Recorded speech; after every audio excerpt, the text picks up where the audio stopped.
W213 Mercedes-Benz E200 2017 Executive Stakes. It's the dawn of a new era for the executive sector.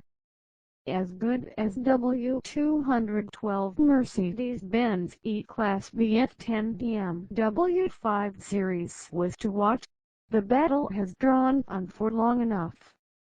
Both of these heavyweights are now 6 years old, well past their sell-by date and in dire need to be dragged out of the ring. Not a minute too soon, Mercedes has done just that, replacing its tired-out Grappler with the all-new, very impressive W213. Sindelfin-Jet's latest brawler packs a mean punch, with swoopy new looks, the luxurious cabin, light new underpinnings and plenty of fancy, world-first gizmos. We've already sampled it in Lisbon earlier this year, and found plenty to like about the suave way it goes about its business. But this is only the beginning of what will surely be a long, hard-fought two-way tussle. The Munich corner has just responded by bringing out the G35 series, which looks to be a promising contender. It's handsome, if evolutionary skin hides its own bag of tricks. Throw in wild cards like the Audi A6, surely due for a replacement soon, in light of these two, and it looks as if the W213 won't have everything its own way. Mercedes did not, and could not afford to mess around when it came to updating the E-Class, as the car is arguably its most important model.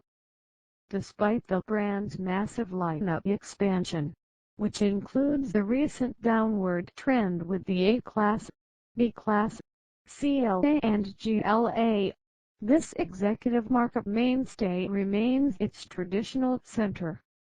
It is perhaps the car Mercedes is most identified by, along with the S-Class. Landing in Malaysia just 5 months after it was revealed to the world at the Detroit Auto Show in January, the new W213 is only available as a fully imported CBU model for now, in E200 Avantgarde, E250 Avantgarde and E250 exclusive trims. The E300 AMG line, also CBUs, will be offered later on in November, while locally assembled CKD units will be introduced sometime next year. By now you'd have realized that the white E200 seen here looks nothing like the E200 Avantgarde that we officially get. That's because this is one of the few advance units of the E200, specified with all the equipment and goodies of the E300 AMG line. It's priced at Rm 415,888 on the road without insurance, Rm 20,000 more expensive than the E200 Avantgarde. Likewise, the dark blue E200 is another advance unit, this time coming in the exclusive trim level, matching the E250 exclusive in-kit. That one costs Rm 410,888. Meanwhile, the property 250 Avantgarde or E250 exclusive are priced at Rm 420,888 and Rm 425,888 respectively. Together with the chunky quad-round center air vents hewn from metal, it gives the car an impossibly glitzy, polished appearance. It's a shame, then, that the lower center console is only available in a gloss black finish that's not just the fingerprint magnet but is also incredibly easy to scratch. The strong first impression is bolstered with the S-Class style widescreen cockpit that's standard on Malaysian market models except for the advanced E200 avantgarde.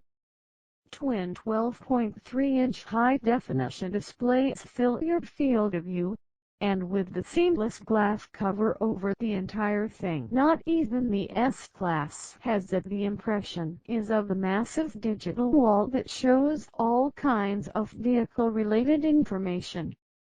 These feel a little disconcerting at first, but spend a few minutes getting used to them and they become much more intuitive, letting you work practically every function on the two screens without taking your hands off the wheel.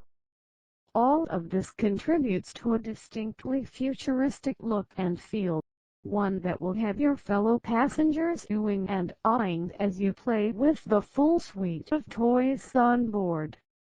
It's not all sweetness and light, however. For all the work Mercedes has put into revamping the COM and the infotainment system, it still doesn't quite have the measure of BMW's first-rate iDrive in terms of the sheer logical way all the menus and functions are laid out. Looking at these photos, you'd think these cars are very well spec'd, and of course they are. Among the kit included on both advanced models are the Trick multi-beam headlights, keyless entry, 4-zone climate control, 360-degree surround view and key wireless smartphone charging, and the AMG line throws in a panoramic sunroof, a color head-up display and the mid-range 13-speaker Bremster sound system as well.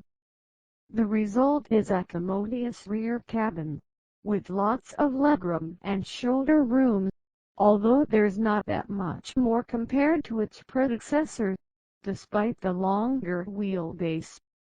There is, however, quite a bit less headroom, no thanks to the sloping roofline. The W212's boxier hindquarters certainly help matters tremendously. Boot space is also down 10 liters at 530 liters, although it's still not what you'd call cramped. Under the bonnet sits the ubiquitous M274D28L 2.0-liter turbocharged four-cylinder engine that was first introduced on the facelift W212. In base E200 trim, it makes 184 HP at 5,500 RPM and 300 Nm of torque from 1,200 to 4,000 RPM. Same figures as before, but the engine is now mated to a 9-speed 9G-tronic automatic transmission that offers up to more forward ratios than before. As such, the new W213 is now mildly quicker to 100 km/h, clocking in 0.3 seconds faster at 7.7 seconds, while the top speed is 7 km/h higher at 240 km/h, despite the identical engine. Oddly enough, the new car does use a trifle more fuel, at 5.9 liters per 100 km versus the W212's 5.8. Out in the real world, the E200 shrugs off its modest power outputs, being decently rapid in everyday use. Put your foot down and the engine responds smoothly and cleanly, without much lag. Likewise, the W213 has a tighter range of body movements compared to the old car, which felt quite unruly over larger undulations at higher speeds, but it's still not the best. Mid-corner bumps in particular can throw it off the intended cornering line, exposing the damper's inability to cope with particularly spirited driving. Grip levels are prodigious. However, particularly with the AMG line's Goodyear Eagle F1 asymmetric 3 tires. So, where does this leave the new E-Class? With the space-age cabin and the sheer amount of gizmos on offer, you'd expect it to drive like nothing else. But the fact of the matter is that it doesn't really move the executive sedan game anywhere near as far forward as perhaps we wanted it to. The conclusion is simple. Sure, there are plenty of other executive sedans that will give you more thrills per minute, but I dare you not to smile every single time you sink yourself into the new E-Class soft leather, thumb the glowing start button and watch as the interior is bathed in color and the twin screens come to life.